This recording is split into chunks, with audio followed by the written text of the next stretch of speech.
In this magic academy, even giving someone the wrong look can start a fight, because the competition is insane. So when Sun Woo tells his classmate that her ice magic isn't even cold, it obviously leads to a duel. Though honestly, Sun Woo is only happy to see what she's capable of. Hae Young attacks first, firing as many ice bolts as she can, but Sun Woo dodges them all with ease, and mocks her for her predictable attack pattern. That's when she gets really pissed, and unleashes a giant ice spear straight at him. Sun Woo barely has time to leap out of the way, and save his ass, shocking her with his agility. She just can't understand how he avoided her spell. Still, she pulls an icy, Naruto-style Rasengan move to catch him, convinced he can't win if all he does is run. That's when Sun Woo leaps straight at her, finally making his attacking move. When their spells collide, the massive mana output causes an explosion. Sun Woo completely crushes her spell, and stops just in time to save her pretty face from some irreversible damage. But Sun Woo wasn't always this op. Before his regression, he arrived in this world as a total extra, living a peaceful life, and hoping the hero would handle everything, so he could eventually return to Earth. Unfortunately, the hero failed miserably,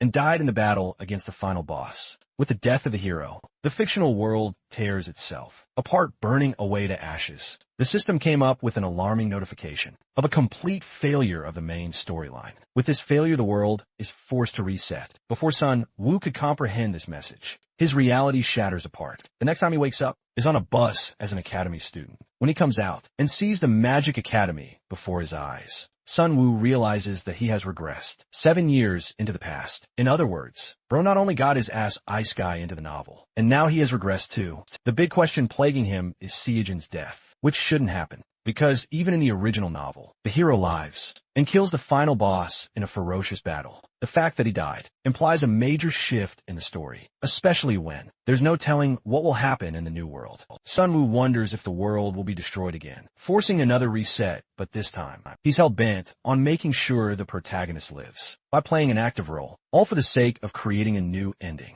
In order to do that, he first needs to interact with the key characters of the story. Sun Woo tries to talk to a chic baddie, only to end up being given a death stare right off. She's immediately repulsed with him, trying to act like they know each other, when this is the first time they've ever met. Our boy's confidence is obliterated. She takes issue with him trying to spark conversation, and when Sun Woo denies that, she also demands him to stop staring at her. At this point, only a gunshot could do more damage than her words, and Sun Woo knows that. Getting close to the key characters wasn't going to be easy the first class initiates, with class representatives being summoned to the stage. 3 of them walk up. The first one is the radiant second-year Lee Seo-jin, a personal student of Archmage Kim Jin-chul. Seo-jin's presence is pretty well known, even prior to the main plot of the story, which makes Sun Woo realize that he's just one of those overpowered fantasy protagonists. The second representative is the gorgeous fairy, like Ginger, but make no mistake, she's no petite angel. Sun Woo notes that. Even her smiles are precisely calculated. Finally, the third representative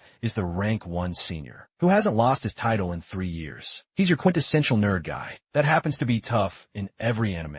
This is the only person Sun Woo has little data about, remembering that he didn't share much presence in the original story. All 3 representatives are made to swear an oath, while Sun Woo notices the girl sitting next to him. Boiling with anger, she was hot, and not exactly the freaky kind. Using this opportunity, Sun Woo nags her with a shameful comment. She catches the bait, and immediately finds her ego threatened, demanding that he clarify after a moment's thought. Our boy activates his trap card, Daddy Riser 9000, and openly tells her that she's better than the other 2 representatives. On stage, she thinks that this guy is actually a creep, especially when he has no idea how well they can use Magic's son. Woo obviously has to pretend he hasn't, but he doubles down by saying that his instincts are in tune, and that he can judge just by looking at someone. It seems that his trap card really didn't work out, because instead of feeling happy, the girl erupts at him for his ridiculous comments. Bro is genuinely starting to realize that he's got to switch approach fast, because this shit isn't working at all. Switching topics, he openly asks if she's been struggling about choosing her career path. As of late, this information isn't something this dude should possess. The girl's memory is jogged the moment he remembers this guy's name, and with the deadly stare, she threatens him not to speak to her anymore. Saying so, she gets up to leave, while our boy realizes that he's absolutely not the charming prince he thought he was. In fact, he just fucked up everything from the beginning. The new semester at the Magic Academy starts with an assessment test. On the first day, this test further determines everyone's ranks. It's like introducing real pressure for the students to show how they rack up in front of the school. Some students are panicking, while our boy acts all high and mighty. Sun Woo intends to break into the top 10 ranking of the second-year students. Just in his past life alone, he managed to receive numerous offers to climb up to be rank, so he definitely didn't want to seem average. Against these losers, bro is about to run a bunch of fade checks around the entire academy anyway. The test starts off with one mage firing off a bunch of ice bolts and taking down multiple dummies. In the assessment test, watching her obliterate the test really impresses the spectators unsurprisingly. She's a top-ranking second-year student. The rest of the second-year batch is called up next, each being summoned according to name call. The first person we get to see is Korean Dakota Johnson, the same key character who bullied our boy earlier. She uses her fire magic to stun the rest of the students, dwarfing their expectations. Even at her level, she's considered a pro just for her magic output. In fact, if SEO Jean, the literal protagonist, wasn't present here, Yura would have maintained legendary status. Speaking of the main character, the swordsman shows up on the field before exploding with a speedy lunge. The three dummies running get back shot after back shot, with each swing of his sword, cutting them to pieces. This guy ended the fight pretty damn quick, so much so that even Ara was left stunned. The thing about her is that she's pretty skilled on her own level, but this SEO June is already a professional mage for his level. She's always been in his shadow, so it's unsurprising that she feels the way that she does. Next up is our boy's turn, as his name is called to show up. Excited, Sun Woo is ready to rumble and show what he's made of. Some of the teachers and examiners watching remember him as the unremarkable kid, with not much promise according to the given data. They learn that he's proficient in enhancement magic, which is strange since this dude pulled up empty-handed. And the dummies materialize before Sun Woo. The first thing he does is materialize magic in his hand, while his teachers call him ordinary for switching his main style, but then their eyes open in shock the moment they see this man invent the Rasengan. Even before Minato Namikaze does, he has compressed manifestation magic in his hand. First stage of manifestation magic is shocker, manifestation itself. It involves the compressing of mana for accurate control of the stage that comes after. Release that's the advanced technique of manifestation, something only a veteran mage would use in combat. Watching him use such a high-level technique stun locks Ara and Seijin. They have no idea how a second year would know such a high-level technique, as Sun Woo fires his blast with the intention of vaporizing the dummies in one go. In a twist of fate, or rather plot, bro's attack fades away before it even reaches the dummies. The spectators can hardly contain their laughs, bursting in uproar as they ridicule him for lacking mana and acting like he was a hot shot. Bro had only one chance to make himself seem cool in front of a bunch of newbie kids and ended up causing his own downfall. Suddenly a bunch of different blue screens pop up in front of him as Sun Woo questions why this stupid system didn't appear sooner. To save his damn life in the next scene, our boy's back in his dorm room, questioning why the system opened. At the time that it did, he doesn't get why. There's deviation from the original story. By the way, the message that popped up in his notifications back then was regarding his outsiders privilege trait being unlocked. It also initiated his main scenario sequence and earned him 3,000 points for progressing back 7 years. The system also gave him Jester's talent as an achievement, which is pretty funny because it's just calling him a clown for a living. A bunch of different points later, Sun Woo is haunted by the blue screens, and even more haunted by the crowd ridiculing his ass. All of them were now aware of his face and identity, so bro couldn't act nonchalant ever again. The most interested in our boy is SEO Jun, the protagonist himself. For key characters, including him, are now eyeing him down, netting him a few thousand points more. Basically, Sun Woo earned 10,000 points in a flash. Now to use these points, something called Outsider's Privilege must be unlocked. It's a skill only accessible to someone who got his ass yeeted into this world. Sun Woo is the only candidate fit for that role. These points are racked up via the achievement system and by earning enough achievements. Long story short, the more fame you end up with, the more reputation you get, and the more points you earn. Another aspect of the Outsider's Privilege is being able to access the point shop, completely changing the game. This overpowered system literally allows you to purchase skills and items with just one universal currency. Sun Woo is glad that he got so many points, but not so glad that the entire gang and their mother laughed at him like he was some kind of court jester. Having regressed Sun Woo completely forgot about his lacking mana reserves. In this era at the same time, he's never received so much attention like this before. Even in his earlier lives, it's not too shabby. He earned points on top of that. Assessing his abilities, he pops open a status window, where the system shows him his current profile. Unfortunately, our boy's stats are completely reset from his previous life, and he's really seething that he has to start over. Again, Sunwoo locks in and realizes that this is the perfect opportunity for him to wisely invest his stats, thanks to the knowledge of his previous life. In the world of the novel, for Mage systems exist those being enhancement, manifestation support, and finally summoning enhancement strengths, weapons, or physical stats, best used in close quarters combat. Manifestation is materialization of magic, and eventually releasing it, a common and more traditional style. Summoning and support is to act cool and edgy, with special creatures and weird abilities. And overall, Sunwoo's preference is especially manifestation, because he likes looking cool while casting spells. Now that he's a manifestation type, he had to prioritize leveling up his mana stat the most. Suddenly the system pops up to remind him how over 300 people were influenced by his little stunt. On stage, more and more people being impressed by him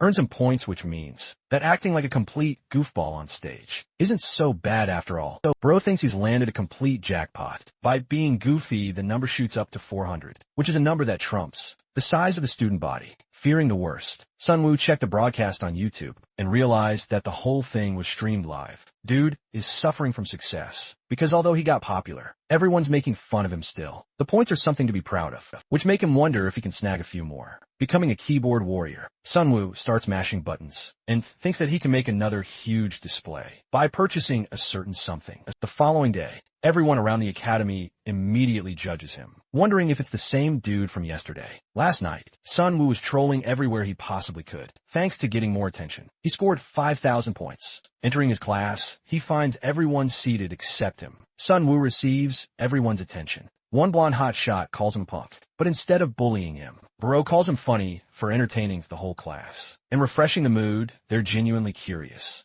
how Sunwoo ended up losing out on mana, even accusing our boy of being a trust fund baby. With no talent, this is Park and-won, an idiot who ends up a crazy psycho character. In the beginning stages of a novel, Sunwoo knows that nothing good can come out of arguing, so he keeps his mouth shut. But then, this French fried hair fuck reveals his true nature, officially dubbing Sunwoo as the dumbass of their class. He wants Sunwoo to be his pet, serving in Hwan every time he calls his name. Stepping up to help him is the charismatic SEO Jean himself. He's pissed off that In-hwan doesn't stop messing around, bullying others even after being told not to. The dickhead taunts SEO Jean for acting like a genius hero, and that the average Joe, like In-hwan, should immediately obey him for his status. Before SEO Jean could say anything, French Fry and his lackeys run off, leaving our boy with the protagonist at last. Seojin checks on his condition and remembers Sunwoo from the test ceremony the other day. He also remembers the video that was streamed. Not a good look for our boy, who is dying of embarrassment, as if his nudes got leaked or something. SEO Jean comes to the princess's rescue, assuring him that the person who spread the video is a moron. Their conversation concludes there, but Sunwoo forcibly grabs his arm. And get this man straight up asks SEO Jean to do it with him. This story is one more dialogue away from turning into BL. Sunwoo acts like a damsel in distress, who begs the protagonist to be on his team for the semester's dungeon class. The genius talent is stunned, questioning his intentions, before Sunwoo confidently shares that it will be beneficial for both of them. Thinking about it for a bit, the hero declines, basically calling Sunwoo unreliable as a teammate. Our boy presses on, highlighting that there are two main reasons for him to team up with him, offering him a chance. SEO Jean is happy to hear them both. You might be thinking, our boy is going to pull out some expert manipulator tactic here. But nah, bro's first reason is literally that he's dead last in the second year so far. SEO Jean thinks it's an embarrassing reason for someone to team up. But then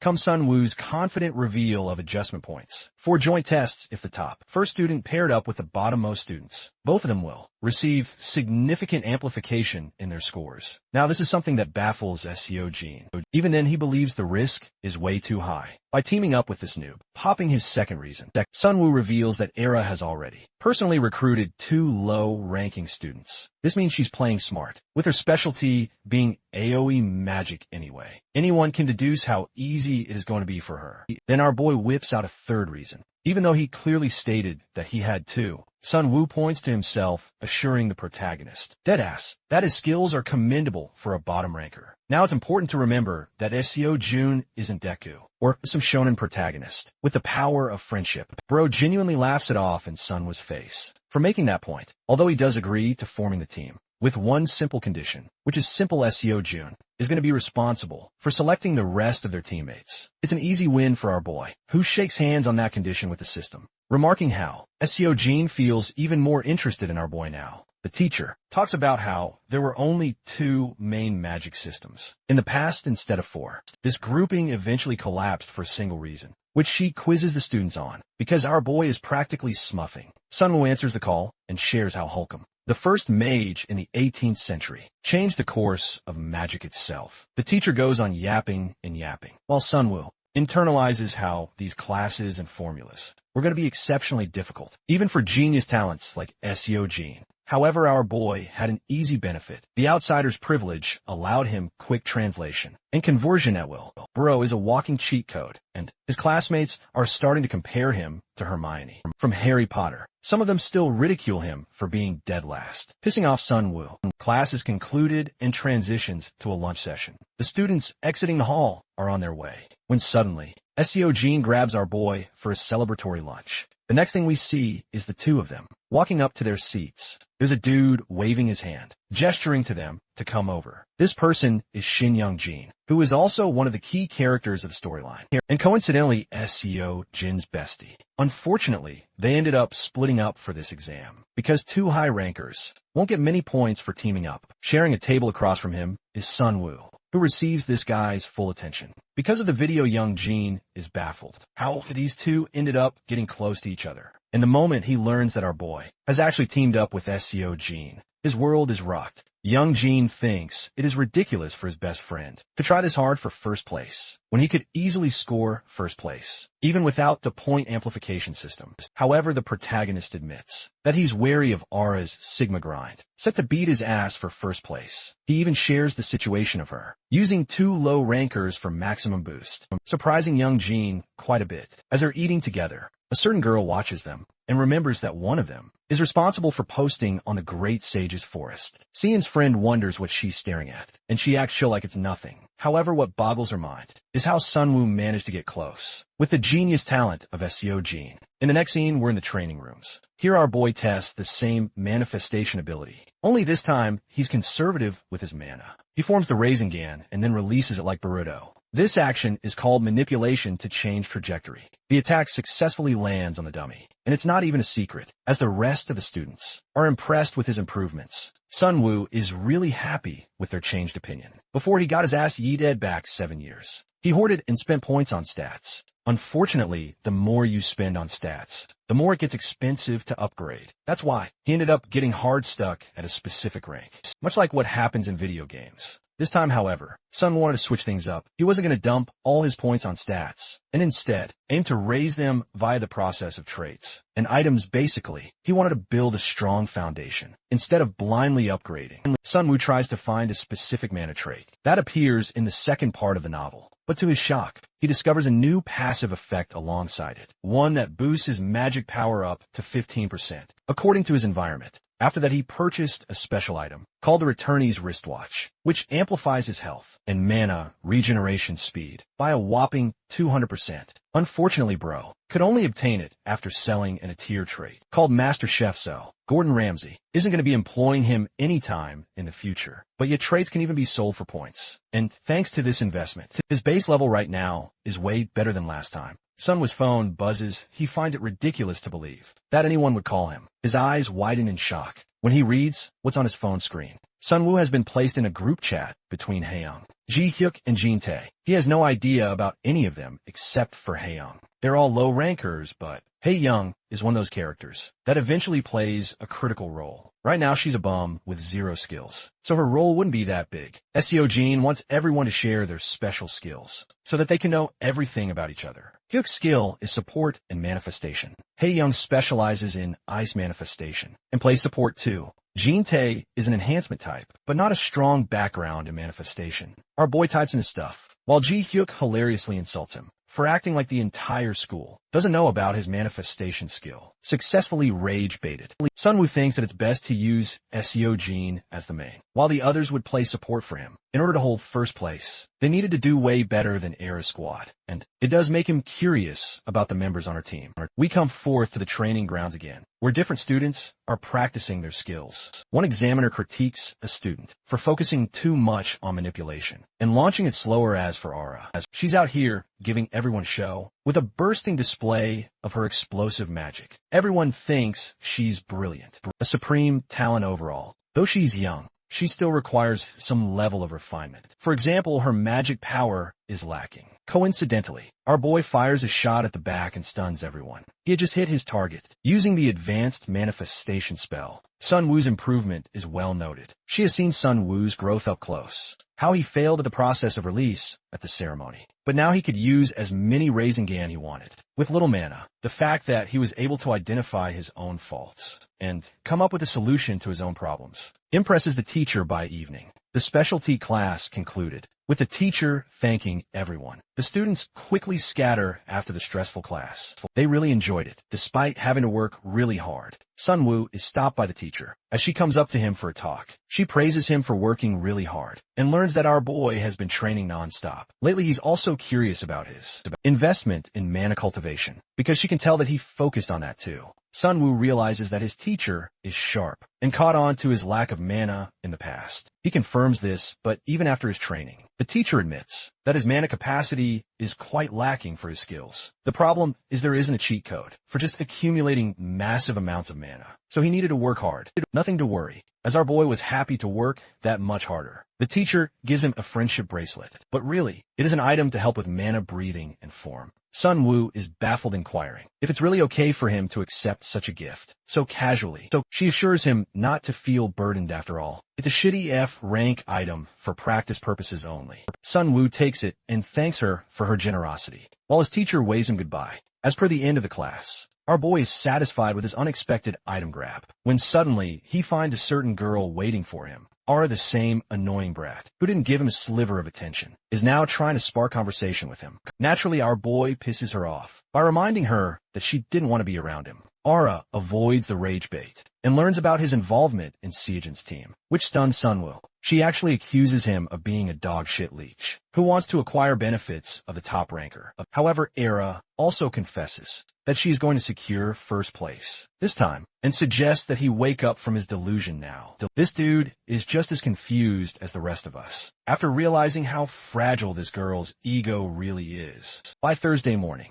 the entire team is gathered up in one spot for the event. Seo Jun is glad that they're meeting in one spot for the first time, as they all hope for the best in the upcoming semester. Ji Hyuk, being sarcastic, calls their team quite unique for having both the top ranker and the bottom ranker at the same time. He also taunts Sunwoo, berating him by reminding everyone that he couldn't even conjure a single spell during the exam yep. At this point, Sunwoo can tell this guy really hates him. Inte comes to our boy's rescue, stating that Seo Jin was going to carry them all anyway. Not a good look, because it shows that he's a freeloader. That leaves Hae Young, who is a minor character at this point of the novel. What bothers Sunwoo is how different the team composition is, at least in this part of the story. Hae Young's involvement is fine, but he really feels uncertain about the rest of the members. Suddenly, an examiner calls for their attention as he begins to elaborate on the details of the exploration event. The class will be conducted twice a day, with the goal of exploring only the first basement floor on the first day. Next, he talks about the grading criteria. Factors like dungeon clear speed would net more bonus points. Next is rank-based adjustment score, which means lower-ranked teammates netted overall more points. Finally, there's contribution, as the artificial dungeon has an inbuilt contribution system. Points are given to those who contributed the most during the event. Safety being also prioritized, with the boring part concluded. We get to enter the dungeon at last. Meanwhile, a monitoring team is keeping close watch of each team. Instructor Yang just came here after sending the kids inside. Apparently, these teachers have their own idea of fun by placing bets on the winning team. Most of them are insta-locking Era's team, believing she will dominate, with the majority of teachers picking Group 7. The bet seems pointless. That's until the specialty class teacher chimes in, stating that she'll be picking Seo Jin's group as her choice. Even Sir Jang thinks Miss Lee's choice is absurd, because Era's team of low rankers is way better than SEO Jin's. The thing about Group 3 is that their team members have no cooperative ability, and Seojin can only do so much as an enhancement type. On his own, Lee understands that. Such types of mages are well suited for combat, without team backup, and they get easily swarmed by multiple opponents. As for Era, she specializes in a wide area of magic, allowing her to climb to the middle of the first floor. At record speed, Lee agrees that she's full on grinding this one, as the underdog, to take the top spot, but she's curious about the ultimate result. And now let's zoom in on the mages themselves. The protagonist has killed a few monsters, without breaking a sweat. His party members are just freeloading off of him. So far, Jint and Ji-hyuk are just happy being carried, as they've already made it. Halfway through the first level, they're both curious about the first floor boss, almost certain that it won't be a powerful beast. At the beginner level, while they're laughing it off, Hyung adds that it's still a boss, so a powerful monster would come out. She actually asks for Sunwa's opinion, and he guesses that a giant wolf will pop out. Ji-hyuk turns around scoffing at the suggestion, but our boy doesn't explain why he knows what he knows. At all, Ji-hyuk is starting to think that Sunwoo is a manipulating liar. His successful rage bait catches our boy, who is pissed off again. SEO Jin stops them from fighting and recommends they keep moving. As they're moving along, the hero stops them at once. Ji-hyuk taunts the top ranker for being scared, while SEO Jin believes that there's something going on. With the floor, Young wonders what it is, and a close-up reveals that it's a magic circle. Jin-tae is bummed out, questioning why it would be here. Even Ji-hyuk is frightened that they'll end up dealing with something dangerous. The bravest of them is our boy Sunwoo, who inspects the circle closely, even with SEO Jun's suggestion to be careful. From the pattern, Sunwoo deduces that the magic circle isn't dangerous. Actually, it's just a simple barrier. Ji-hyuk obviously doesn't believe him again, but our boy has seen this exact barrier being deployed in his previous life. To confirm his claims, he uses his hand to interact with the invisible wall. Sunwoo proves his hypothesis, much to the annoyance of this scumbag. Jin-tae questions what they should do, now that they're trapped on the way ahead. Exerting main character energy, Seojin bolsters the resolve to slash the barrier with his sword. Radiating golden aura, he lunges and carves open a slash, cutting the barrier clean. His party members are amazed, but not for long, because the barrier ends up closing immediately afterwards. But the stubborn main character isn't finished yet. He wants to try again with a different style, but Ji-hyuk steps up to clear this task for them. He's a support type who wants to play the part of a cool hero. But the moment he interacts with the circle, nothing happens, bro, with styling for no reason, until he realizes that his way is going to take 40 freaking minutes. Sunwoo stops him, stating that he'll solve it on his own. Placing both his hands, he interacts with the magic circle, up until one of his outsider's privileges kicks in. Thanks to the auto-translation feature, it converts the magic circle's formula into Korean words. It basically becomes a riddle in his language. And after configuring the words, Sunwoo successfully ends up decoding the magic circle. Subsequently, the barrier is diffused, all because this dude stepped up for the job. Both SEO Jin and Jin-tae are impressed, and thanks to his shock, the system generates 5,000 points as a reward. Surprisingly, it also generates an interest level for the protagonist, which is a new feature after clearing the barrier.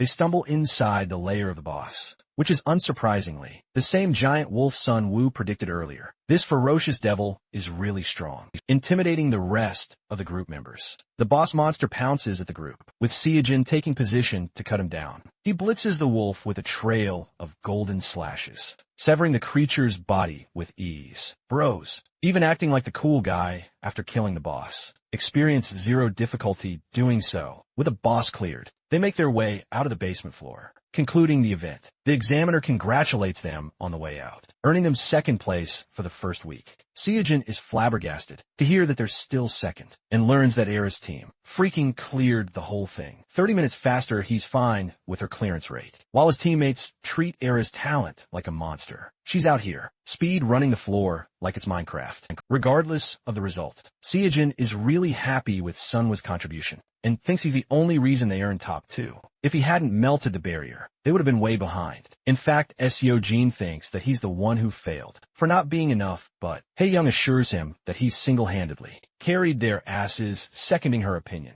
Our boy encourages his team that it's only week 1, so they got plenty of time to overtake Era's team. As they're leaving, a woman comes to express her interest in Sunwoo. This lady is actually the teacher of the support department, and she's come here with a striking proposal for him. What's the proposal? This girl wants him to switch majors and transfer straight to the support department. Immediately, our boy is a little confused at first, but wastes no time, rejecting the teacher straight to her face. The teacher didn't expect him to reject her without even hearing about her conditions. She speaks to them out loud, highlighting that with her authority, he can easily get a special talent scholarship worth 50 million won. She thought that would be enough, but our boy still ends up declining her ass. Even the students around Sunwoo think he's an idiot for rejecting the offer of a lifetime. They think his manifestation skills are half-ass anyway, so it was better for him to have accepted. While these mongrels were yapping, Era spoke up and indulged in the conversation. She thinks Sunwoo is foolish for not switching, because special talents get way more benefits than just a scholarship. Displaying pure confidence, Sunwoo announces that he's just fine, playing with manifestation instead. His response, without any hesitation,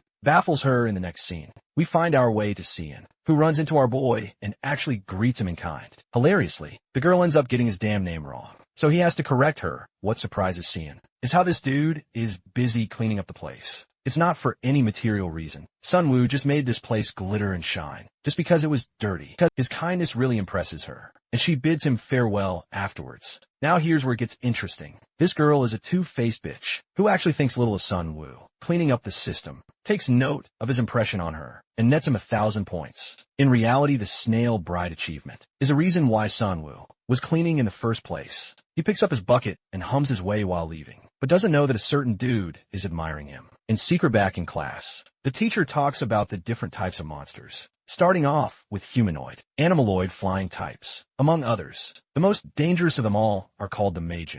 The teacher asks if anyone knows why they're considered so powerful, to which Sunwoo responds that it's because of their ability to throw down, their disguise, and their berserk state. They're similar to humans, making them a problem. These monsters are the very root of all evil, and they devour human blood, even controlling inferior monsters. They hide in normal society, and with no difference in appearance. No one can tell if someone is a Magean from a human. Only in critical situations, the Magians end up revealing themselves, when their eyes fully turn black. Hearing this, Sunwoo recalls a specific episode. That's going to happen this weekend. They'll encounter a Major for the very first time. This will mark the rise of Seo Jun as a talented mage, who subjugated a major while being a student. Our boy understands that the protagonist should be able to handle this kind of threat easily, on his own, but he is worried about the story deviating again, so he intends to check for other variables. Well, his biggest problem right now is making lots of bread, in other words money, so he can make his moves for Seo Jun. In the next scene, Sunwoo is busy meditating and cultivating his mana. While he's doing so, the system informs him about his latent strength, increase, and bonus points thanks to his trait. Sunwoo concludes his training, satisfied that his efforts are paying off, as he's accumulated quite a bit of mana. By now, he's more interested in another system notification, informing him of his trait, rising to grade 2 with this advancement. A new effect called Heart of Great Nature is unlocked. Sunwoo is thrilled to check it out, feeling great to have chosen this trait. The new effect has a cooldown of 24 hours, but it grants a recovery rate of 1,000% for 1 minute upon usage. Basically, it's going to be used in a clutch situation. Sunwoo is feeling proud for sticking with his manifestation magic, though he does recall the offer the support department teacher made. The only reason he was able to break barriers is because of his special system skills. Otherwise, the support department is out of his league, because he can't make barriers of his own. It's a shame he won't get any scholarship money. Bro's only got an embarrassing 30,000 in his bank account, so he's dirt poor.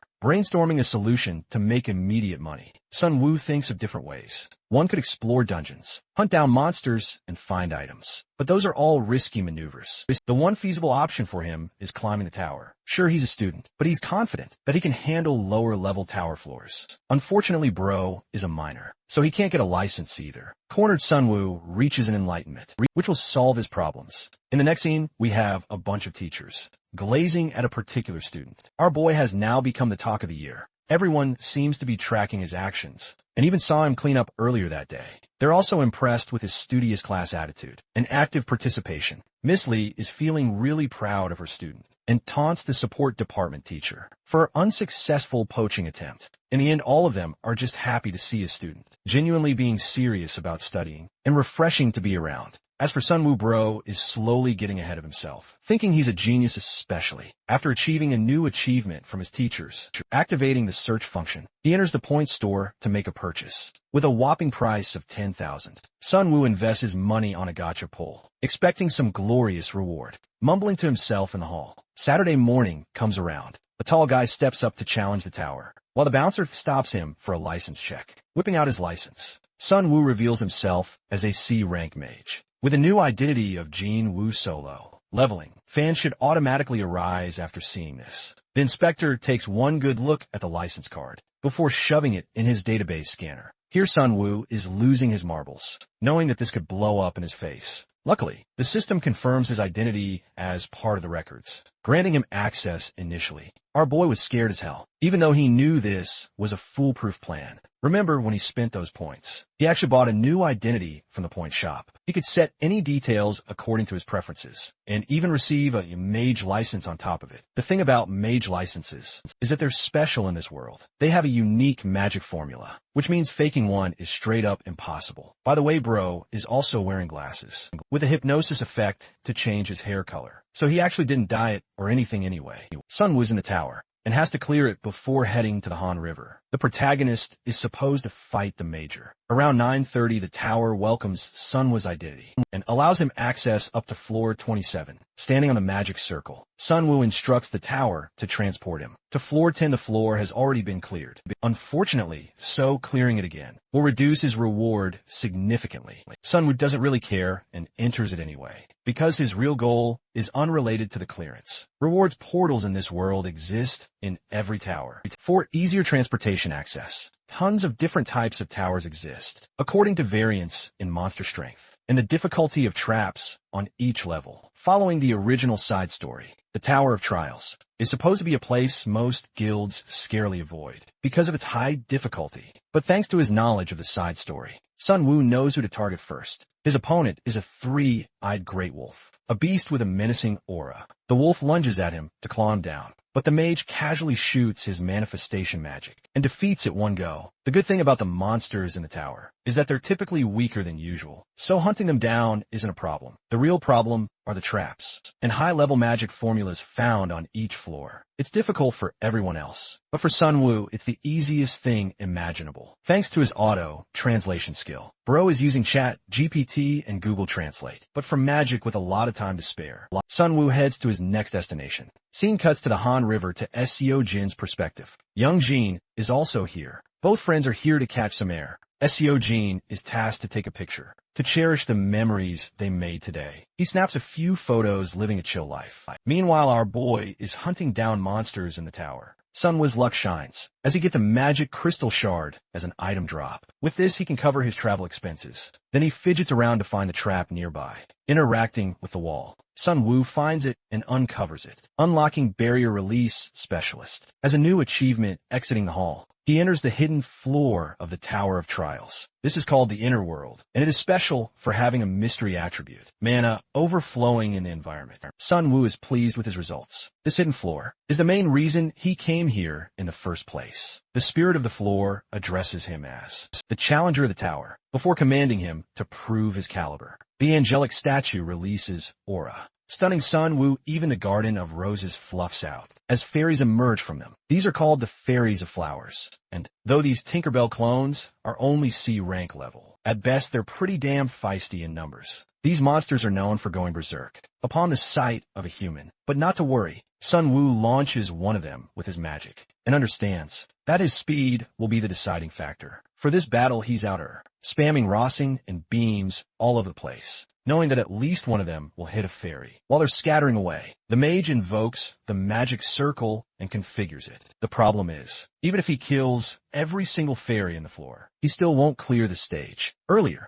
the statue spirit tasked him to prove his caliber, but that didn't mean killing all the monsters. Exploiting his outsider's privilege effects, he decodes the magic formula in short time. He fidgets with the barrier, assuring the spirit that he will prove himself Sun Wu doesn't even need to work that hard, as he earned these powers, thanks to Truck Kuin sending his ass to another world. The tower is cleared, as the system rewards him with recognition from a tower alongside 10,000 points. The Tower of Proof even blesses Sun Wu with a new adaptive trait proof of the tower. A bunch of different items are also salvaged as part of conquering the floors. Stuff like an increase in mana recovery speed, magic power and output, and Sun Wu is excited as the tower. Spirit congratulates him for his achievement. Let's cut back to Xiaoju's side of things. Fireworks fill up the sky, but he's too busy looking at the photos they took earlier. The hero spots a certain figure in the background. Young Jin's eyes widen in horror the more they zoom in,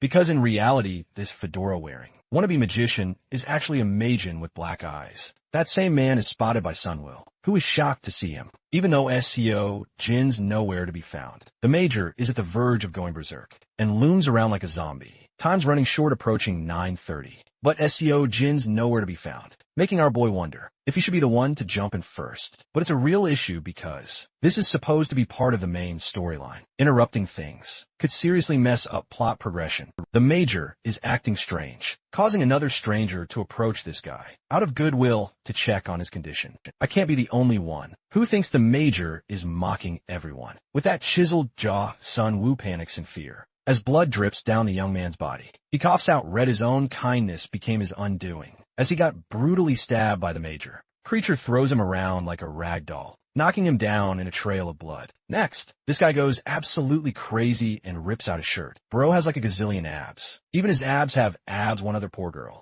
is standing just behind this berserk monster. The Magein turns around and sets its sights on his next victim. The rest of the people realize what's really going on. Meanwhile, our boy can wait no longer and grabs a spear, knowing he's got to step in. Sun Wu basically says, fuck the storyline, and races up to the girl. On the flip side of things, Young Jin and SEO Jin report the image to a proper agent from the counterterrorism task force of the Mage. Association Hyeonsu is damn certain that it's Amajin. The only problem is finding him now. The worst part is that this is a festival with many people gathered around, and Amajin gets even stronger after absorbing more blood. Suddenly, Seojin's senses kick into overdrive as he senses an enormous pool of dark energy. Yun Se senses it too and follows the source of the mana. The people in the crowd have no idea who our boy is, but the Magein is inches away from devouring the woman. It attempts to slash her, but at that moment, Sun Wu throws a table at him, causing the creature to become distracted.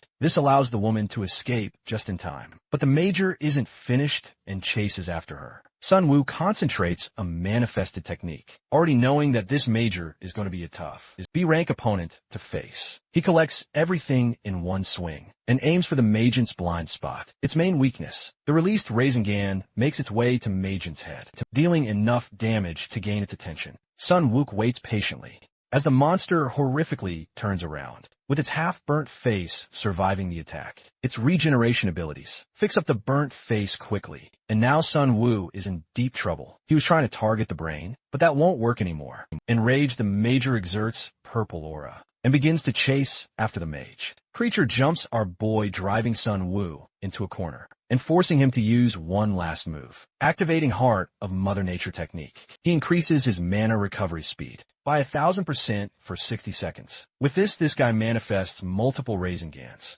All at the same time. It's fine, even if Sun Wu is incapable of beating the creature, because he's just stalling for time. His energy blasts make their way to the Magein's body, giving it severe burns all around. The creature topples to the ground when Sun Wu sends even more of his manifested blasts, forcing the Magein to take up a defensive position and block them. Our boy's fine with this much, so long as he can keep some distance from the monster. His main target is the Magein's head, even though it's proving to be difficult to land a clear hit. Enraged, the Magein is overwhelmed with Sun Wu's blasts. You think he's making good progress. Unfortunately for our boy, the 1 minute passed really quickly. Now he's the one on the back foot, while his opponent is healing at the speed of light. The Major is back to full health, but before it could unleash an attack, Agent Hyeonsu comes in with a severing slash, cutting off the creature's head and tearing it limb by limb. With this, the Magian is neutralized, and the situation is back to control. The agent especially thanks the young man for holding back the beast until he could intervene. He even asks for Sunwoo's identity license to award him. Later, our boy hands him his lowly C rank card, which surprises the agent, who at least expect to be rank from him. Other than Hyunsu, Youngjun and Seo Jin also show up to the scene. Startling our boy, it's a pain in the ass that they only showed up just now, when they were supposed to arrive way sooner than that. Watching the Mage from a distance, Seo Jin wonders if he's seen this guy somewhere before. I mean, I'm positive that if he saw his technique even once, bro would instantly know who he is. Protagonist comes up to our boy before, asking him if he knows about Kim Sunwoo by any chance. He even adds that the kid goes to the Magic Military Academy. Even young Jin can spot the resemblance between them. Maintaining his disguise, the supposed Jin Woo claims that he's never heard of that guy before. Luckily, Agent Hyun-soo thinks these guys are wasting his time, so he low-key tells them to fudge off. Then he turns back to glaze our boy again. But Seo Jin is mega SUS of this dude, and stares him down. Sunwoo acts like it was his duty to intervene, while the agent concludes that he's off to report the situation. Sunwoo thanks him for saving his life in return, and after Hyunsu leaves the system, pops up to credit him for participating in the subjugation mission. Things are looking bad because the variables are starting to shift from a main storyline. The system takes note of this change and increases causality points by 0.2, all because of Sun Woo's intervention. Causality will create his own authority in the world, especially if he steps up to solve an important event. By himself, this means that our boy could actually change causality itself by intervening in the final fight between the hero and the monster Kraus responsible for killing him. As for authority, it depends on levels of causality points. There's also a Deus Ex Machina effect after reaching 100 points, allowing him to grant any wish. Obviously, the first thing that comes to Sun Woo's mind is returning to his friends in the original world. This is enough of a motivation for him to try harder, because now he can help save the hero, Seojin, and gain causality. So from now on, bro's gonna be injecting himself in the main storyline as much as he can in the next scene. Sun Woo receives a 15,001 reward from the Mage Association for stalling the Mage in. Having worked so hard for this amount, he's already thinking about spending it on some luxury services. So he goes to a premium hotel reserved for mages. Hotel Hungsi Young belongs to the Hungsi Young Corporation. It's a conglomerate with immense power and wealth, and they play a critical role in the main storyline too. Sun Woo is welcomed properly and spots Han Sejin, the vice chairman of the Han Sung Group. He's the first in line to become the next owner of the conglomerate. Sejin learns that his sister is also interested in attending dinner with him, and that sister just so happens to be Sien. This reminds Sun Woo that she's also a part of the story. In his room, he contemplates how he should handle the spear. The weapon is too flashy, so that's definitely going to have to be sold. The enchantment book could be useful in the later parts. And as for the herbs, he's going to send these to Sien. But to get close to her, he has to wait until tomorrow to arrive. Following morning, a news transmission announces the accomplishment of a mage, conquering the hidden floor in the Tower of Trials. Footage displays the works of a C-rank mage, who also ended up subjugating a mage in. Shortly afterwards, the Mage Association officially congratulates Kim Vinyo for his tremendous feats, and they're even considering boosting him up to a rank level. The public is stunned with this guy popping out of nowhere and making such a mark in one day. They also seem to think that he defeated the Magian all by himself, with so much fame and increase in reputation. The system awards him with a lesser hero accomplishment. Nearly 2 million people express interest in him now, netting him 21,000 points in a single run. Sun Woo is happy that he could install his new identity in the eyes of the association. Now that he's the talk of the hour, he heads over to Hansong Pharmaceuticals to find Sien. The people around him are already taking notice of the popular guy from TV. Sun Woo spots a certain mage from afar, that being the distinguished S-rank mage,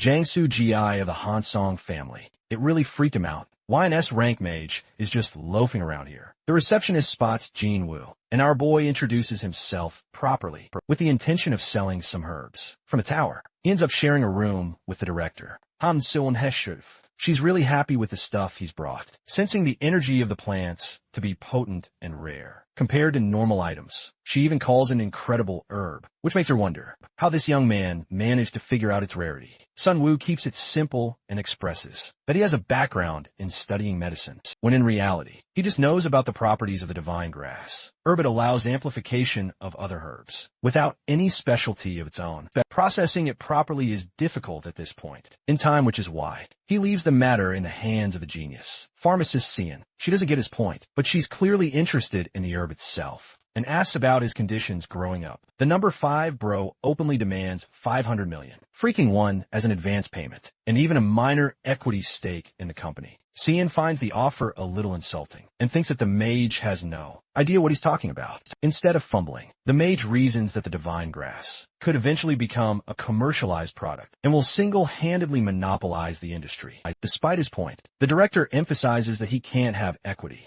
Regardless, Sun Wu transitions his offer to have an underground auction, VIP membership instead, as well as potion and item creation benefits. He'll pay the price for the services rendered. The director gives one look at this guy before realizing what he's doing here. He wants her to fetch him what he needs. But then our boy comes up with a ridiculous counter that sends a chill down her spine. Sun Wu confesses that he'll reveal the weaknesses of her older brother. Sejin, he understands fully well that she's plotting to take control of the Hansung group entirely, so much so that she doesn't give a damn if it destroys her family in the process. The scene cuts to a dark corner of Magents. Here they're discussing Jang Han's death, though they could have easily prevented it. Pissed off Beck Gang smashes a table in frustration, regretting being unable to step in sooner. The subordinate is reminded of their orders from their leader. After all, if they wreak havoc on humans right now, they'll be the ones in danger. Beck Gang goes ballistic in his fury, questioning how long they'll have to keep hiding in the dark, like cowards. His blood boils for the thought of Kim Jin-woo,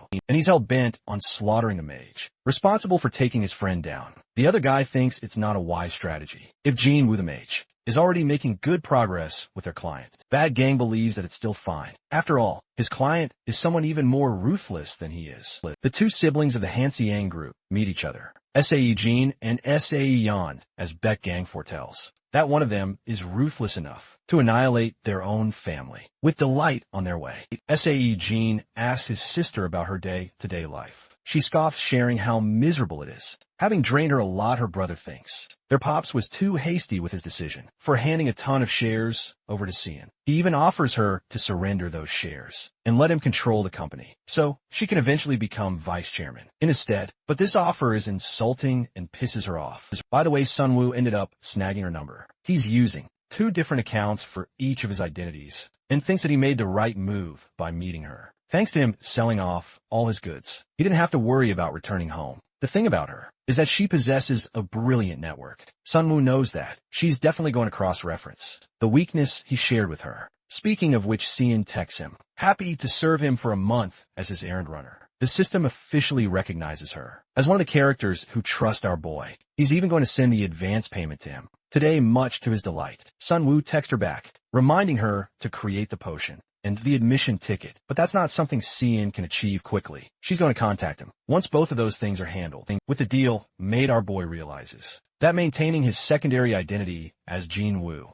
might be an issue because it activates the demon-bound route. This character originally had a revenge arc too, so that's in line to come. Sun Wu searches for detection traits in his system and comes up with a bunch of traits. There's killing intent, since with a whopping price of 50,000 points. It costs a shit ton, but it's got huge benefits to sense the bloodlust of surrounding characters. That's why our boy opts for the purchase, as the small price of keeping his head on his shoulders. A few more days passed. The potions he requested were eventually made. Cian shares her second meeting with him, expressing how she mixed the divine grass in them, which would amplify both the effects and side effects of the potions. These mana elixirs are going to increase mana recovery speed by 500% for 5 minutes. But right after usage, there will be an exhaustion state of 30 minutes. So it's a double-edged sword. What really bothers the astute director is why a capable mage even needs a shitty elixir like this. To begin with then, there's the fact that he knows about her conflict with her brother. Sion talks about the weakness he brought up last time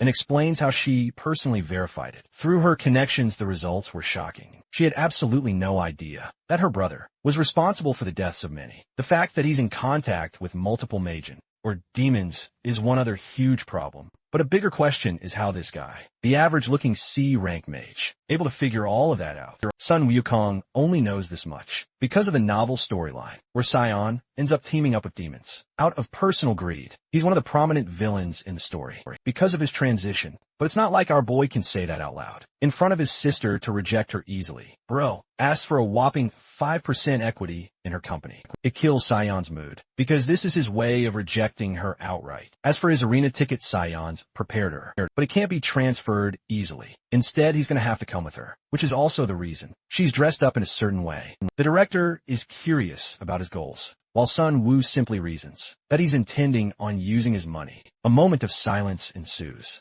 before Sion questions what he's going to do with that money. Turns out, our boy has plans to spend all that amount on gambling. Sion even calls him a lunatic and reminds his clown that their deal will end in a month. She's actually really disappointed in the mage, but our boy doesn't give a damn what she thinks at all. He already knows that. He's going to end up earning her trust, even more when he clears his next hurdle in the arena. In the next scene, Sun Wu and Sion are there when he receives a proper VIP bracelet, celebrating him as the newest member. A man approaches them, someone that Sun Wu recognizes right off the bat. It's Harryong, the S-rank demon, and one of the top villains in the story. This guy is scary business, as he's the host of the underground arena. He greets the member briefly and leaves just as fast. Sun Wu reminds himself not to get tangled with a guy like him, or else he's going to be in huge trouble. Later at the arena, the audience watches the show. Sion didn't expect so many people here. They're all gathered because of Yang Hongju, who is one of the most popular fighters around. This guy single-handedly held the champion title for 3 whole years in a row in fighting capabilities alone. Bro isn't a rank mage.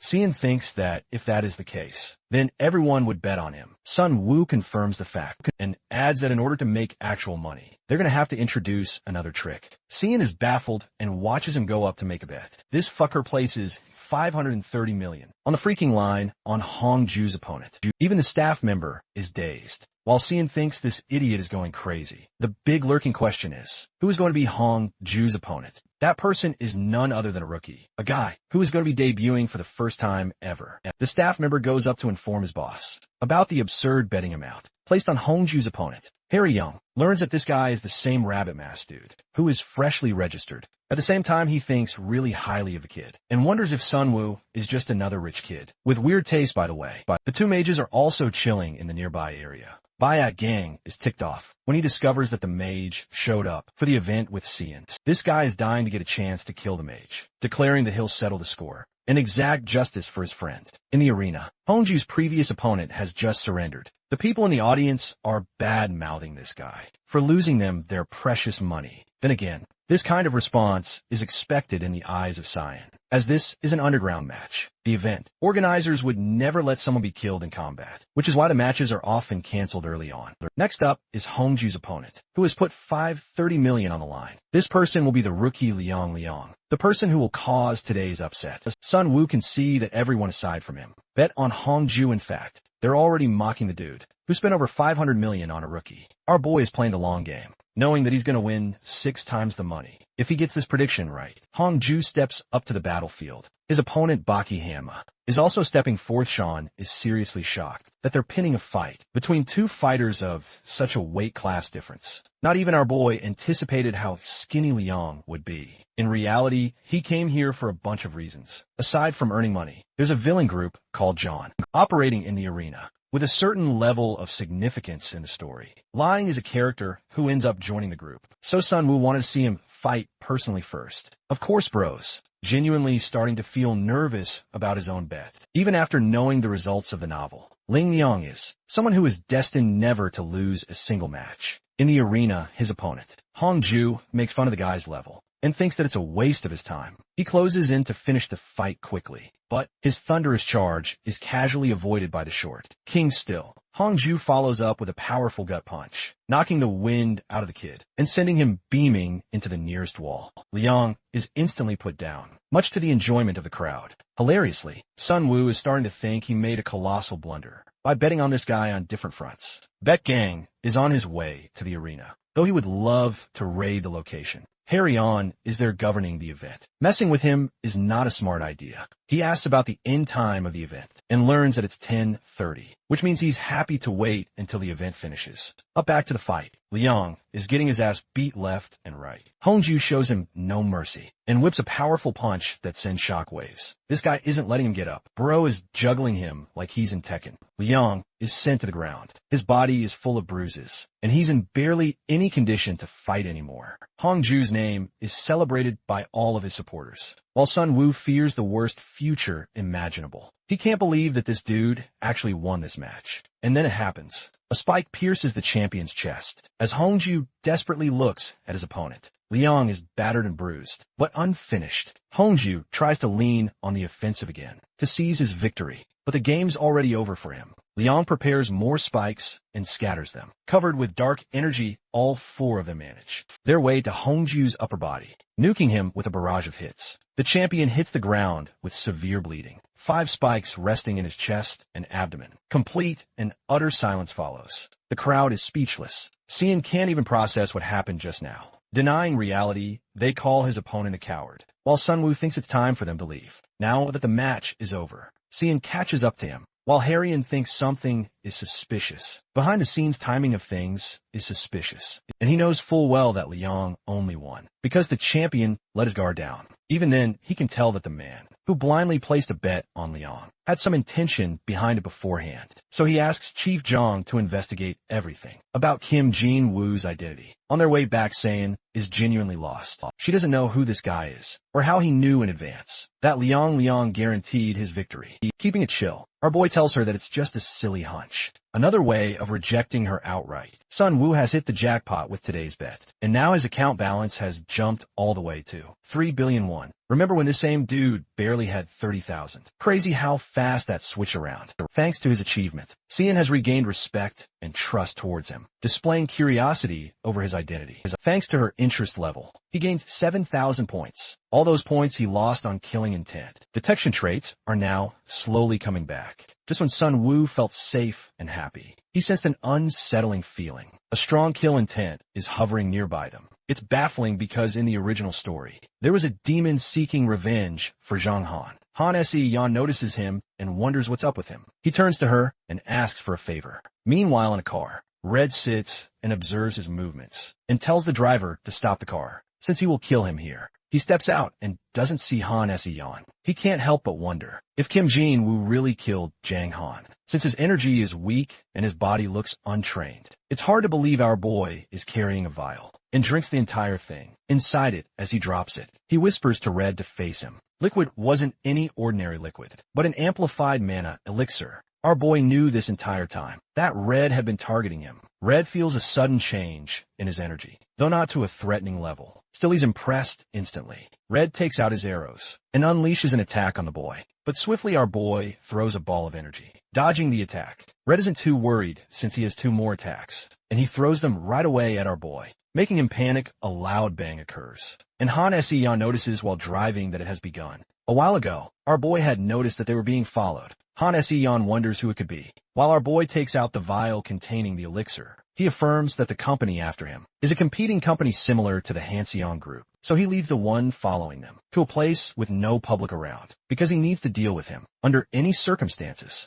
He knows it won't be easy to handle him, because his magical power far exceeds B rank. Hearing that Han Se-yeon is a bit worried for him, but he assures her that he'll be fine, and he's counting on her. He decides to trust him with his plan, and urges him to come back safely. Back on the battlefield, our boy is dodging the attacks, as if they are easy to counter, as he was an enhancement specialist until his first year. Red notices how he has been dodging instead of attacking, so he launches another attack, thinking he can't really escape it. With lightning speed, he approaches our hero, which panics our boy, but in time, he manages to dodge him once again. Now, the protagonist has only 2 minutes left of the drug's effect, so he's going to settle this matter and activate an active skill named Heart of Mother Nature. As he activates that skill, Red feels a difference in the energy coming from our boy, making him nervous. Kim Jin-woo braces himself and runs toward his opponent. With lightning speed, his opponent realizes that the situation is about to become dangerous for him, but he launches an attack to block him no matter what.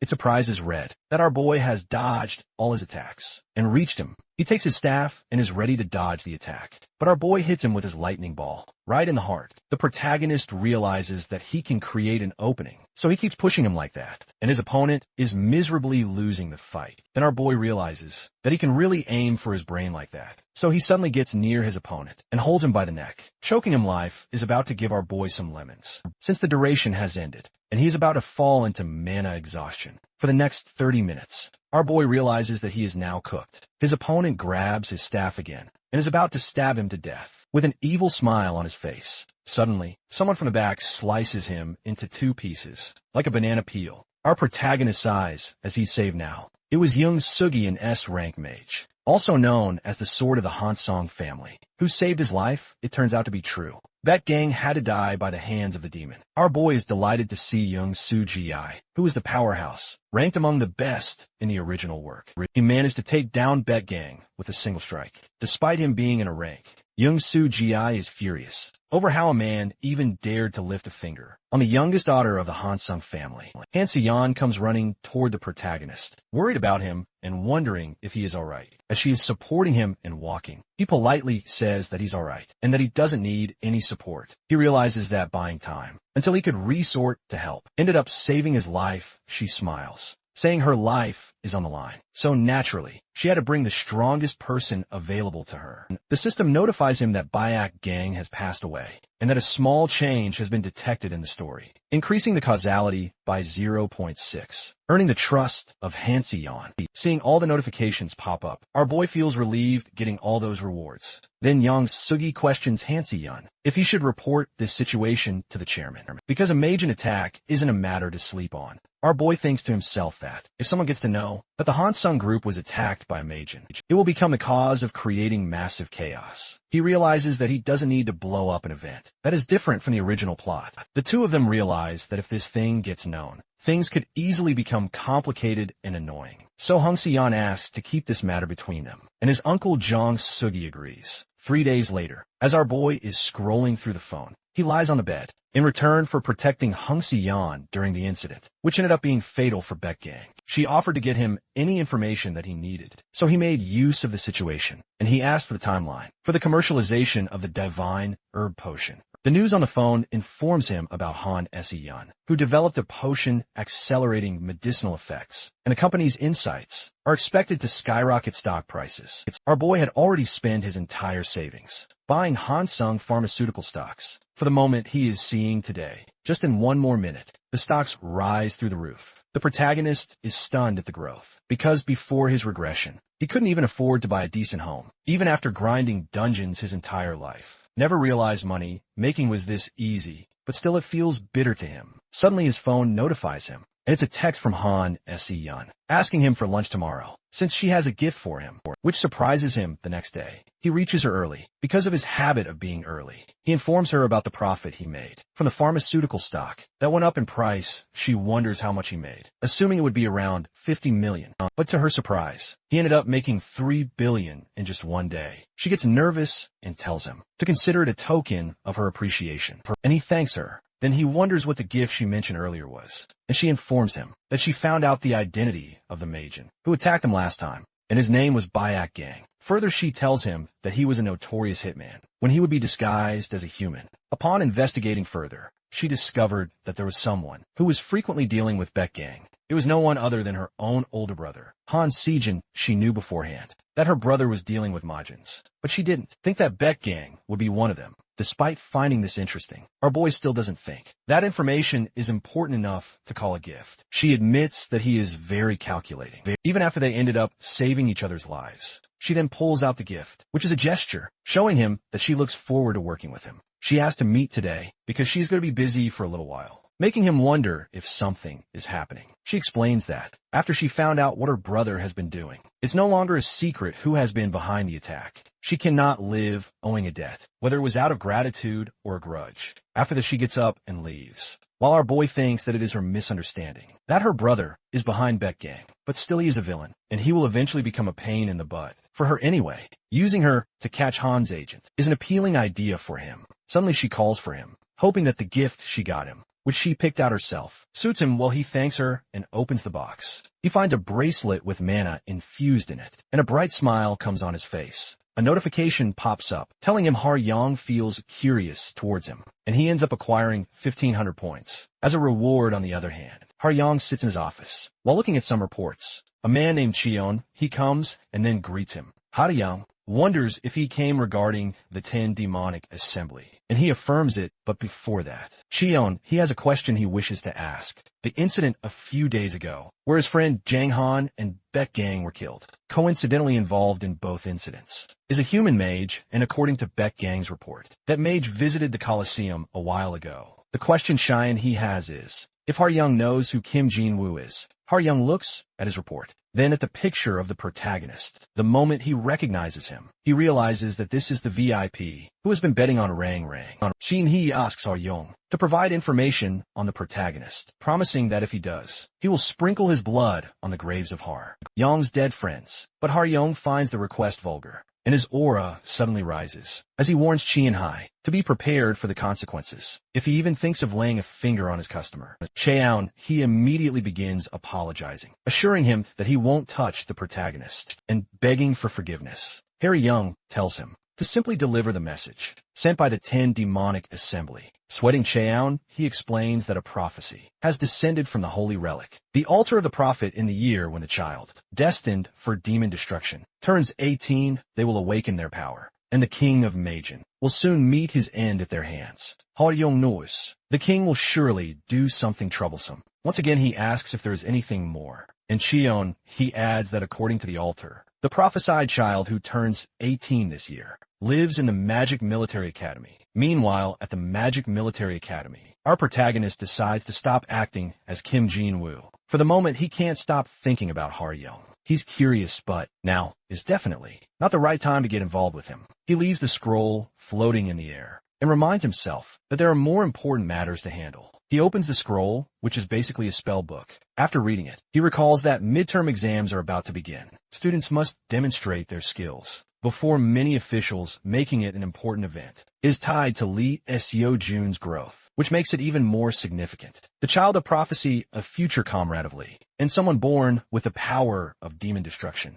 draw major attention. According to the original storyline, the Magers attack the school at 4 p.m. in order to flush out the child, who has not yet awakened their power. But Lee subjugates them all. Even if the event isn't huge, it still contains major plot points. So the protagonist must keep an eye on Lee. And the child of prophecy, a teacher begins to make an announcement, much to the students' annoyance, since the midterms are already draining them. He loudly declares that real combat is training, and training is real combat, and that this year's midterms will include several days of autonomous sparring classes. Students are shocked. He adds that those who can't find an opponent may observe or practice individually. Behind the protagonist, Yuara perks up at the mention of Lee Seo-jun, making him realize that the two of them are going to partner up, just like in the original story. But what he didn't expect was that no one would offer to be his partner. It makes sense though. Despite his talent in theory and barrier dismantling, no one wants to pair with the lowest ranked student in the school. Still, he already knows who he intends to partner with. Elsewhere, Park and Hwan and Yu Era are battling.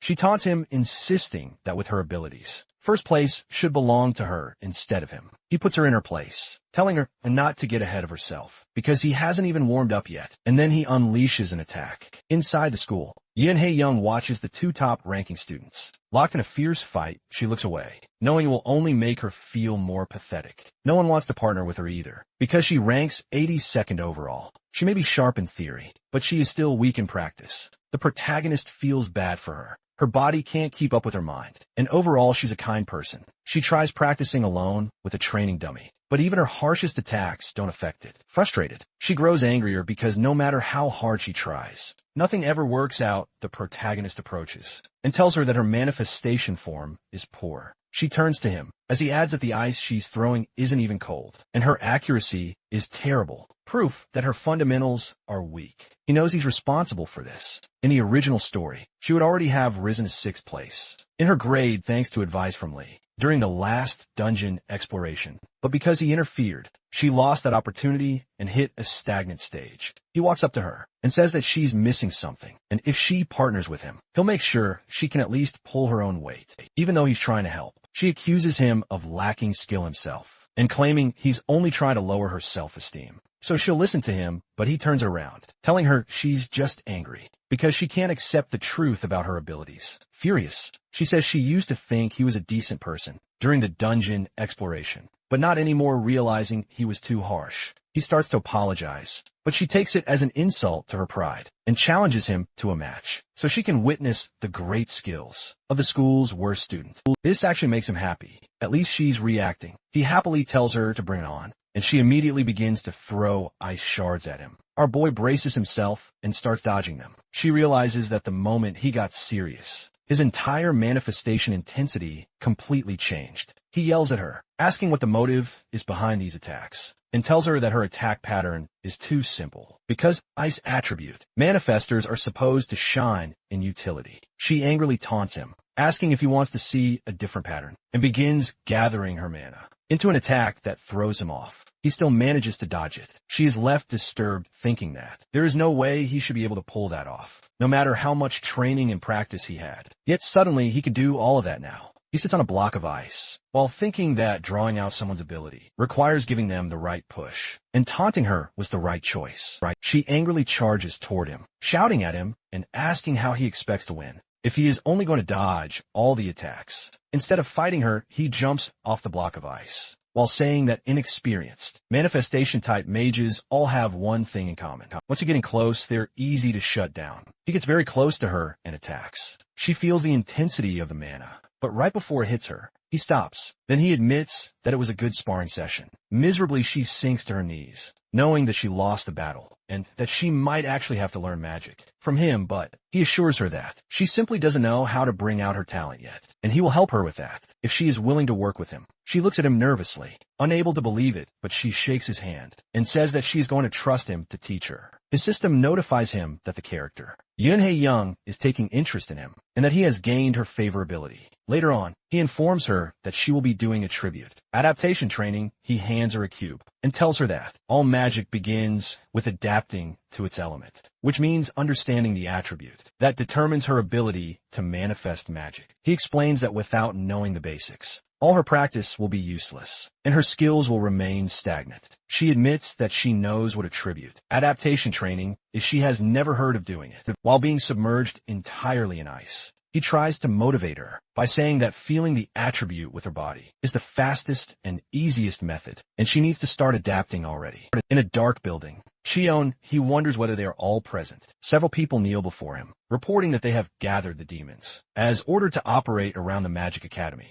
The infiltration to kill the prophesied child is set for next week, and the rat inside the academy reports that security becomes weak during the midterms. They assure him they are ready to carry out the operation, but one of them asks what happened to the plan of Har Yang helping them. Shion, he replies that it fell through because he was told Har Yang has more important matters to deal with than the survival of their race. Yang panics, knowing that killing the child of prophecy with only 4B-ranked demons is impossible. Her companion scoffs, asking if she really needs help killing just one person. She snaps at him, reminding him that just because security becomes a little lax doesn't mean things will go smoothly, since scouts from every guild will be swarming the school that day, and they cannot handle all of them by themselves. He suggests that if they trap the meddlers, the plot will change. Cheon-hae then shows them the Grand Demon Barrier, assuring them that they can fight as much as they want, because he will be fighting alongside them. He orders them to kill the child of prophecy under any circumstances. Back with our boy, he is teaching Yunhei Young, guiding her to memorize the sensations with her entire body, so she can imagine ice without being surrounded by it. She then concentrates her mana and creates a sharp ice spear. She feels proud that she formed an ice spear with her own power. Even the protagonist feels proud of her, since only a few days of training have improved her skills. He tells her that he always knew she had talent. Then the system notifies him that she has begun to trust him, and he receives 1,500 points as a reward. She excitedly promises that she will believe anything he says now, and she asks him to throw in more ice, because she can endure it. But the boy realizes she is still in pain. Yet he throws more ice anyway, because it is necessary to help her grow. and to raise her as Lee's partner. As he throws in more ice, she shivers. Meanwhile, someone stands on top of the corridor. Secretly watching them, Lee, Seo-jun, standing on top of the corridor, wonders what they're doing, and assumes it is school violence. She thinks that our boy is bullying Yoon Hae-young by throwing her into the ice, and wonders if this is okay. She decides to report it to the teachers immediately. Suddenly, a teacher named Lee Hyung approaches from behind, and the girl reports the situation right away. Lee Hyung asks if she is referring to the attribute adaptation training, which surprises the girl. The teacher explains that she has been observing them since day one, and in such a short period, the implementation of magic power has improved. Significantly, she knows that Yoon Hanul is doing well. But what amazes her is the judgment of the student, who understood her issues and helped her overcome them. The teacher is also surprised that Lee Seo-jun knows him already, because she thought Seo-jun only memorized the names of the top-ranking students. This makes the girl nervous, as she tries to explain herself. The teacher admits that Kim's son, Woo, has great potential, so memorizing his name in advance is a smart move. It is hard for Lee Seo-jun to believe this, since he ranks the lowest in the entire school. But the teacher wonders, when he plans to raise his own skills, if he spends all his time improving Hanyang's skills, because in the end, only results matter. The teacher then thinks they should give him a chance to prove himself. In the midterms, meanwhile, our boy realizes he is screwed because he wanted to buy a spatial pocket, but the price is 20,000 points, while he currently has 8,500. He knows spatial pockets are extremely valuable, since they can summon stored items anywhere, making them useful in both combat and daily life. He knows he will get a 50% discount, but his points are still lower than what he needs. He curses at himself, wondering why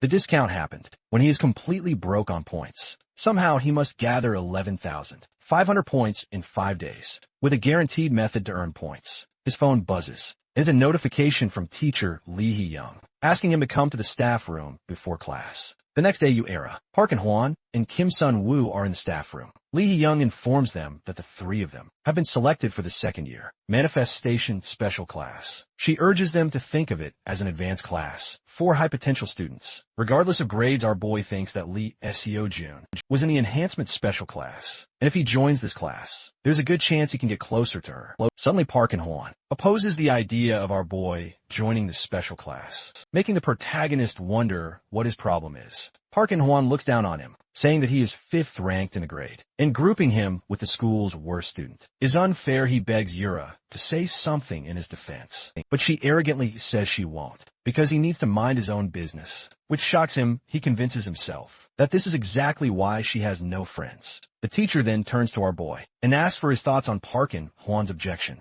Our boy replies that if rank is the issue, then he will raise at the teacher, then urges him to prove his skills in the midterms before joining rank 80 or higher. Later on, our boy turns to Han-young, knowing that if everything goes according to the plot, it is doable. She follows his lead. Basically, the second-year midterm is a coup battle, and they must team up with a partner to fight a summoned green giant. If they target the correct point inside the green giant, they can defeat it instantly, but the exact location varies, making it difficult to find. This is why most students end up getting decent scores, simply by surviving the green giant's attacks. The true geniuses defeat the monster immediately. Lee Seo-yun is in the middle of a battle with a green giant, and ends up slicing the monster, causing everyone to praise her skills. On the other hand, our boy brings his partner, with the intention of climbing to the top ranks. Han-yu begins concentrating her mana with him to attack the green giant. Many students mock him, since he failed once in the public ranking test, making others think his admission was a scandal. Because everyone is anticipating his humiliation, he ends up receiving 1,000 points as a reward.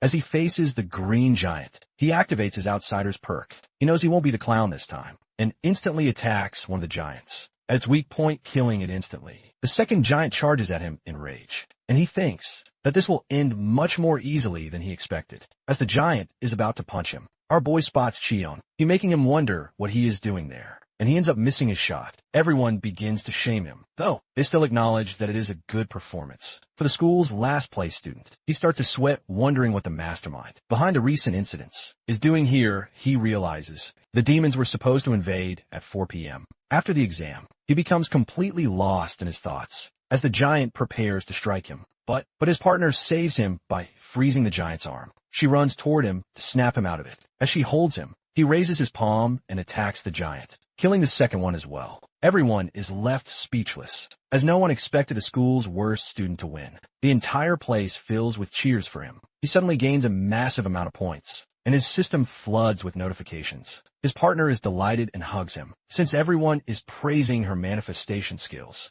as well, but he can barely process any of it, because the exam isn't the main issue. The problem is that the timeline has diverged from the original. He sweats hard while wondering if his choices actually shifted something in the original timeline. As he worries about the future of the school, Hae-young suddenly asks him why. He is sweating buckets out of nowhere. He gives a weak excuse and says he will go get some proper rest. When she tells him it was her fault he even got into that messy situation, he reassures her that she did great. She blushes when she hears that and tells him to skip training if he needs extra time to rest longer. However, our boy already has other plans in mind. He realizes that he needs to figure out exactly how much the timeline changed, so he heads straight outside. There he finds Sunwoo surrounded by his fans. Just like he expected, the students practically beg him to join their guild instead of the others. He tries to shake them off by saying he is barely 18, so he cannot even join a guild yet. But the desperate recruiters shove their cards right into his face, forcing him to take every single one anyway. In that chaos, our boy bails him out by saying that the teacher wants to see him, probably because of his test results. The crowd is surprised that the infamous bottom dweller was the one sent to call him anyways. Sunwoo understands his signal and excuses himself because he cannot afford to make his teacher wait. Somewhere nearby, the Special Task Force agent and his team leader are surprised to see how skilled our boy actually was in the fight. After all, he is a disciple of the strongest Mage guild leader. Master Jinchul, however, the task force leader, points out that he still does not have much real-life combat experience. He then asks his subordinate why he joined him. So the guy explains he wants to investigate the demon incident at the river, because Sunwoo might be quite experienced if he really was the one who defeated the demon. Changing subjects, the leader asks him about his opinion on our boy. His subordinate reminds him that he is just an average bottom feeder, but the leader says that our boy was able to analyze the monster's weak spots at a single glance. That is something only a seasoned veteran can pull off with confidence. His subordinate is stunned by the keen observation, but the two of them laugh anyway, because there is no way a high school student is secretly a veteran. Still, they do note that the boy is quite similar to Jin-woo, who is also related to Seo Jun, so they decide to keep an eye on the mysterious student. The scene then goes to the boys, who used a different entrance. They finally manage to shake off the persistent recruiters chasing after Sunwoo. The two quietly blend in with the crowd and prepare to watch the next match. However, our boy keeps an eye out for the demons, who could begin their attack at any moment. This time he has no idea when it will happen because of the timeline shift, so he decides to make Sunwoo take care of Cha Eun-hae instead. With that, the match between their seniors begins. Outside, the undercover demon updates Cheon-hee on the entire situation. When he asks her how the plan is going, she explains that there are monster devices planted throughout the school. However, because Jean is difficult to control, he is stationed far away from the action. Hearing that the demon boss is pleased and gets up with an ominous magic orb in his hand, he finally kicks off his brutal plan to hunt down the chosen one. Meanwhile, inside the exam hall, senior Chong Hyun absolutely dominates Minya and goes in for the finishing blow. She surrenders at the very last second, and he is announced as the winner. Seeing that Sunwoo is completely blown away by the stunning performance, he compliments both seniors on their clever tactics and sharp skills, but our boy is not interested at all. He is worried because the whole match is basically complete, but there is still no sign of the demon boss showing up. When Sunwoo asks who he is searching for, he pretends he is simply looking for any guild that might take him. Sunwoo reassures him, noting that he has improved a lot since the start of their semester. He even asks about how he managed to improve himself in such a short amount of time. However, their attention is suddenly stolen by the massive purple barrier that abruptly encases the entire exam hall. Our hero is horrified because he never saw anything like this. In the first timeline, the students start wondering if the school administration messed up and try to call their teachers. As the barrier spreads, the monster devices begin opening. Suddenly, portals appear out of thin air. The monsters start pouring in as full hordes, ready to feast on the students, like it is some twisted Thanksgiving dinner. There is an announcement on the speaker about the monsters. All students are ordered to evacuate. As the barrier continues to grow larger and larger, Cheon-hee thinks his plan is genius. Once his barrier traps even the teachers inside, the chosen child will have no choice but to step out. But when he sees a powerful figure tear through the monsters. He grinds his teeth in pure frustration. He never once expected that the special task force would be here at the school soon. The boys are informed that the task force originally came to observe Seo Jun's match, but now they are taking care of the monsters, so things should be fine. Our boy wonders if it is leader Deokian who came to observe his match. He is honestly glad that they showed up, because now they have a real chance at fighting back. With that said, he is still not sure how he should deal with the giant barrier. He has never seen before students yell, asking the mages to do something about the barrier. However, their teacher explains that they need at least one more rank mage. Mun tells her it is not easy to find high-ranking mages, because they are rare, but she asks him to search harder, because it will take at least 30 minutes alone just to dispel the barrier. In reality, our boy knows that the barrier of a world-class mage, like Cheon-hee, is impossible to dispel for them. He realizes he has no choice but to do it himself. But before he can say anything, the undercover demon Yang Yun shows up to save the day. While our boy wants to punch the sly demon in the face, he cannot claim she is a demon without proof. Soon she convinces the teacher to support her in dispelling the barrier. With a complex spell, Sun Woo is relieved to see that, but our hero quietly pulls him aside. At the same time, the support magic teacher notices that something feels off. When the barrier is being dispelled from one side and locked from the other, it grows stronger rather than breaking apart. Tae Young-hee notices that the clever lady has figured out the trap. To distract her, he immediately switches up his plan and orders some of the goblins to ignore the agents and attack Yang Yun instead. But the task force leader shuts it down instantly. With a clean strike, the demon thanks him and calmly continues working on the barrier. Meanwhile, the two agents do their best to protect her from the entire goblin swarm. Agent Hyun-soo even swears upon the task force that he will guard her with his life. Hearing that, the snake thanks him again, with a devious smirk on her lying face. Outside the exam hall, Sun Woo finally asks our boy why he dragged him into the middle of nowhere. Seo Jun explains that they needed to be alone, so he could dispel the barrier himself. Sun Woo is confused because their teacher and the mage girl were already doing that. Our boy explains that the mage is actually a demon who is secretly making the barrier stronger. From the inside, hearing that, Sun Woo pulls him back, claiming that they have to report it to the teachers right away, but he reminds him they have no proof. So the teachers probably will not believe him. That is why he asks Sun Woo to tell everyone. After he completely finishes dispelling the barrier, they would definitely believe his words, because he is a genius, not the bottom feeder nobody. After that, he summons a large magic circle to analyze the formula of the barrier. In just a few minutes, he fully dispels the entire barrier. Young Hyun and everyone in the exam hall are absolutely shocked, while our boy simply dusts off his hands, like the whole thing was a tiny piece of cake. He tells Sun Woo to inform everyone, because there are more things to take care of. But Sun Woo wants to know at least why he tries so hard to make sure no one ever notices his real skills. Our boy says he is satisfied as he is, and asks him to make sure this stays between the two of them. Back at the exam hall, Cheon-hee is furious at his underling, who only had one job. Meanwhile, the others thank the teacher and Yang Hyun for a job well done. Now that they are finally free, it is time to pound some monsters into pulp. The teachers go wild, hunting down monsters like absolute killing machines. The task force realizes that things will settle down faster than they expected. The leader confirms that they still have no leads on who the perpetrator is, so their primary objective for now is to track down that mysterious person. Hearing that, the support teacher jumps into the conversation to point out the most suspicious individual. This whole time, she grabs Yang Hyun by the shirt and demands to know what her intention was with the barrier. Man tries to tell the lady to calm down because Yang Hyun is just a student, and she snaps back in anger, yelling that Yang Hyun is probably a demon. That accusation brings poor Yang Hyun to tears. Everyone feels bad about the teacher being so harsh towards someone who worked hard to help them.